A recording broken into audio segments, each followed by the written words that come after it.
কোন কোন কাজ ও আমল করলে আল্লাহর ওলি হওয়া যায় এবং আমি যে ওলি হয়েছি তা বুঝবো কিভাবে?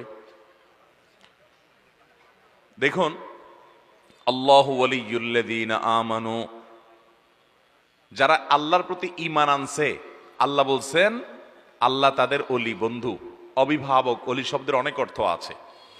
তো আল্লাহর ওলি হওয়ার জন্য প্রথম কাজ হলো আল্লাহর প্রতি ঈমান আনতে হবে। কি করতে হবে ভাই? ঈমান আনতে হবে। তাহলে আল্লাহর সাথে আপনার গোলামীর সম্পর্কের পাশাপাশি বন্ধুতার সম্পর্ক আপনি স্থাপন করার মতো সৌভাগ্য অর্জনকারী মানুষ হওয়ার পথে আগাতে পারবেন। ঈমান থাকতে হবে।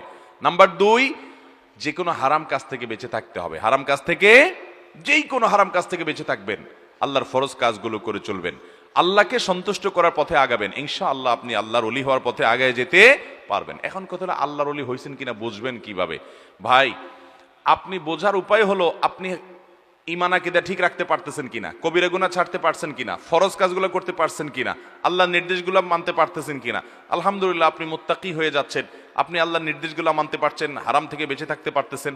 এটাই আলামত যে আপনার আল্লাহর ওলি হওয়ার পথে আপনি আগায় যাচ্ছেন, আল্লাহর নেককার মানুষ হওয়ার পথে আগায়া যাচ্ছেন।